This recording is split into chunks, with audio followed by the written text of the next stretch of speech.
UP में 9 सीटों पर उपचुनाव होने हैं। मेरे साथ एआईएमआईएम के प्रदेश अध्यक्ष शौकत भाई, क्या कुछ तैयारी है? चुनाव जीत रहे हैं। तैयारी को लेकर के ही आज उसका जायजा लेने के लिए मैंने यहाँ मीटिंग बुलाई थी और आज से और तेज हम चुनाव में जो है तेजी और ला रहे हैं प्रचार में।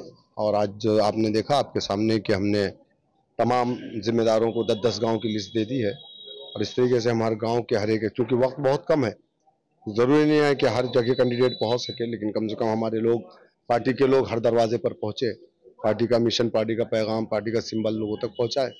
तो हम तेजी से इंशाल्लाह हम 3 दिन के अंदर उसको कवर कर लेंगे। हर गांव को हमारी कोशिश ये है कि अब से 4 से 5 मरतबा हर एक घर पर हम आवाज दे दें।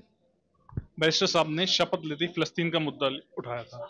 शपथ लेने के बाद फिलिस्तीन को लेकर जिंदाबाद का नारा लगाया था। आज आप मुरादाबाद की जनसभा में थे, यहाँ पर भी आपने फिलिस्तीन का जिक्र किया, क्या कुछ कहेंगे? नहीं, देखिए, यकीनन हमेशा से हमारे देश की पॉलिसी रही है और हमारा देश फिलिस्तीन के साथ खड़ा रहा है। एक पूर्ण राज्य की मांग भी हमारे देश ने किया है यूएन में।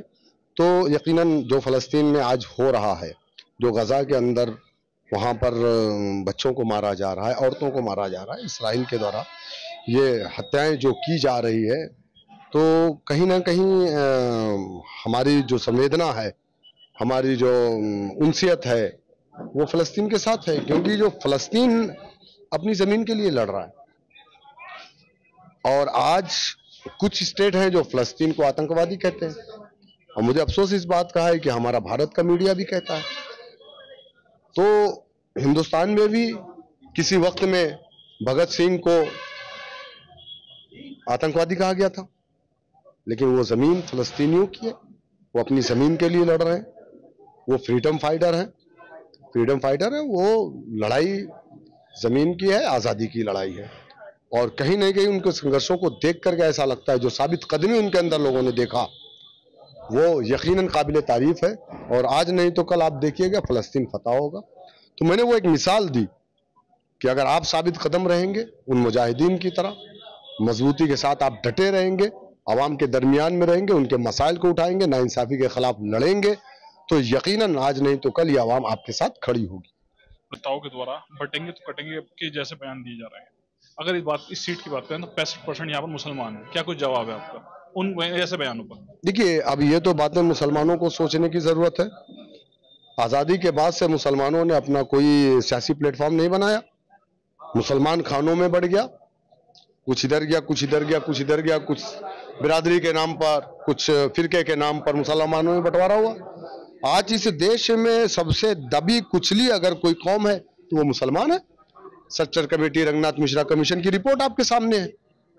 तो यकीनन जो समाज बढ़ता है, वो समाज मॉब लिंचिंग का शिकार होता है, वो समाज गोश्त के नाम पे मारा जाता है, उस समाज की शरीयत में मुदाखलत होती है, उस समाज के नौजवानों का इनकाउंटर होता है फर्जी तरीके से, उस समाज के नौजवानों को आतंकवाद के झूठे मुकदमों में जेल डाला जाता है। कुंदरगी में 60% से ज्यादा मुसलमान है।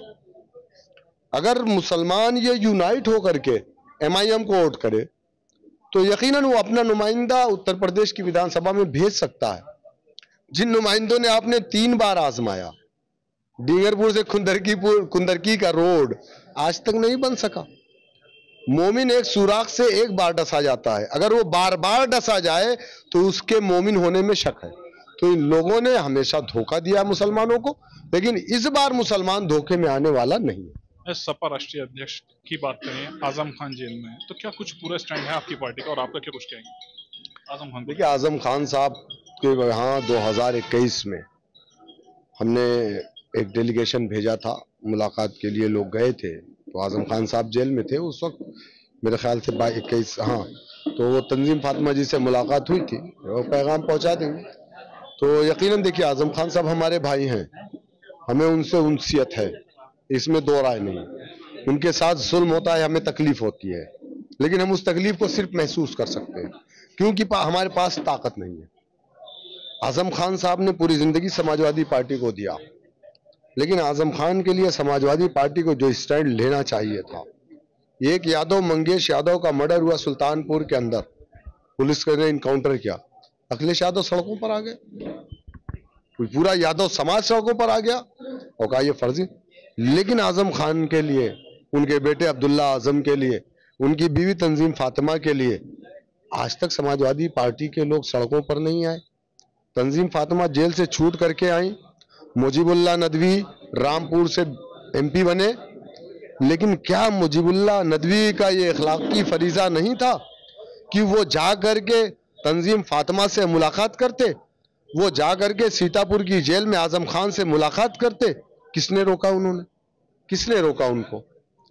अखिलेश यादव ने रोका है, क्योंकि बगैर लीडर की इजाजत के मुजीबुल्लाह नदवी, आजम खान को आज भी इस्तेमाल किया जा रहा है, कल भी इस्तेमाल किया गया था, आज भी। आप देखिए इनकी जो लिस्ट आई है स्टार कैंपेनरों की, आजम खान का नाम आपने क्यों दिया? आजम खान तो जेल में है ना, वो कैसा बाहर आएंगे?